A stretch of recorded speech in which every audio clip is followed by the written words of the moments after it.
we just did a little bit of a price drop on the King of the Derp shirts. Check them out. The link's in the description. Dragon Ball, Pokemon, Kaiju, and more. It's Steven's Toy Reviews. Hey there, collectors. It's Steven here, and welcome to what will be the last two NECA Godzilla reviews. Unless, of course, they get the license back again, which who knows if they're gonna do that. Today we're gonna be taking a look at NECA's Godzilla 1989 Biollante Bile Godzilla. Or, yeah, let's go ahead and fix that on the screen there. Anyway, this is going to be Target exclusive in the US, not available at any other retailer. Let's make that perfectly clear. However, if you're international, I don't know, so you're on your own. Yeah, sorry. Or not sorry, depending, because this is very scene specific and there's no real Biollante to go along with this one. There is the repaint Monster Arts Biollante coming out, but it's too small. And this picture you're seeing here, I had to fudge a little bit to get the angles to look acceptable for this effect as I'm dropping my camera parts and making noises that I should probably edit out, but I'm not going to do that. Why? I'm not. All right. So Target exclusive, about 25 bucks. Is it worth it? Let's take a look to see whether or not it's worth adding into your collection.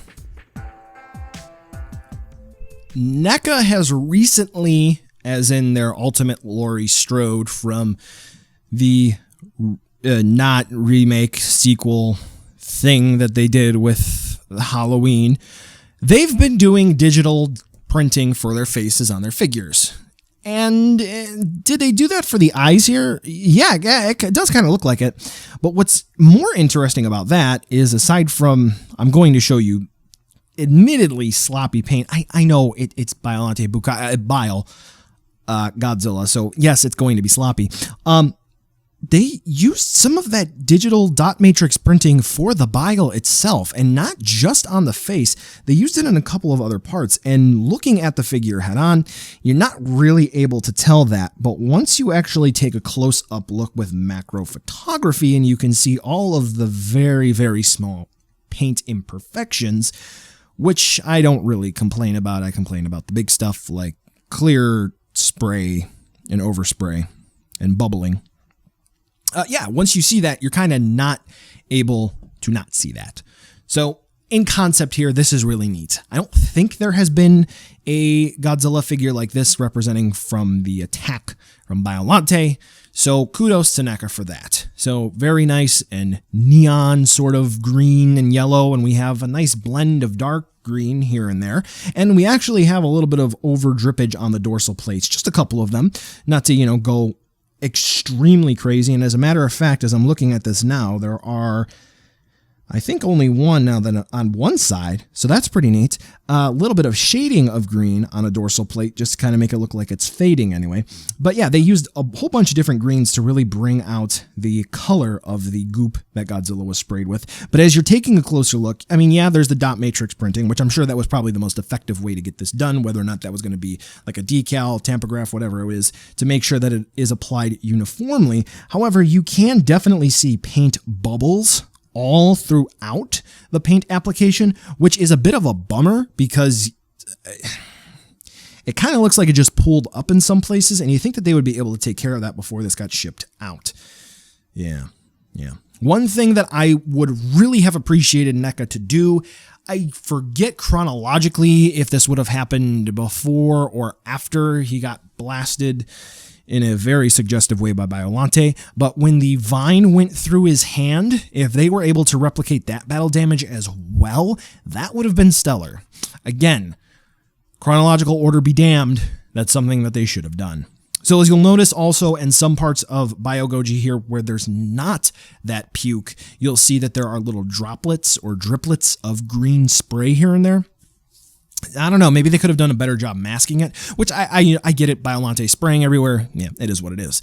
But I don't know, just something about that kind of irks me a bit. But what I will say is where it is applied nicely, it looks great. We have the lower half of Goji here where the streaks do look pretty fine. I love how it's running down the legs. That is pretty cool. And again, it kind of looks like it's hitting Godzilla in one central spot, and they actually took into consideration that it would have bounced off of that spot. It's not all chaotic, it's actually organized chaos like Shin Godzilla, which no company did correct. Anyway, for Biollante Biogoji here, I'm kind of 50-50 for how it was executed. In some ways, it looks very good, and really good job, NECA, for using different technology to achieve this effect. However, in terms of the application, kind of seems like it was an easy thing to do, but they didn't really tighten up the quality control to make it perfect. So, good, but could be better.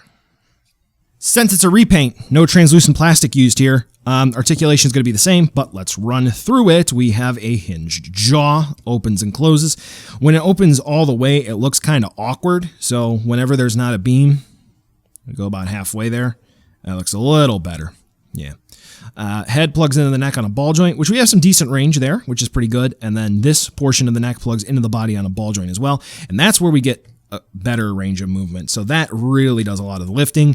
And the early Heisei Goji was kind of known for like bobbing his head from side to side, kind of like Michael Myers in a way. That's a real weird comparison now that I think about it. But anyway, yeah, it's pretty good, pretty accurate. We can get that. Shoulders are on a swivel hinge combo, though do take note he is kind of barrel chested, so that sculpt will collide in with the arms there. So you're going to have to put the arms out to the side just a little bit to get the full spin on those. No true dedicated bicep swivel, however, we do have swivels at the elbows along with a hinge so you can spin the arms around. We do have swivel hinge wrists so we can make that movement happen along with hinged fingers, which is pretty all right here. I think it actually does work, you know, for the splayed hands and then sort of curled hands that Heisei Goji is known for. We do have a ball joint ab crunch, which does work rather well. Actually, I'm a big fan of this. Very nice. For the hips, we do have ball joints, which once you heat this thing up, fantastic range, almost full splits before the hips popped off. So that's pretty cool. Hinge and swivels at the knee, though the swivel doesn't really like to move all that much. Ball joints at ankle, which doesn't really like to move. Kind of a bummer. And then we have a very articulated tail. Very long, almost as tall, well, clearly here taller than Godzilla. And the tail tip, does it have bendy wire? It feels like there's bendy wire in it. It's soft, rubbery, plastic-like bendy wire. Would be housed in, but yeah. So the tail is wonderful. So articulation, quick rundown, very good. I like it. We can put Biogoji in some neat poses. Yeah, so he can fight. Very, very cool.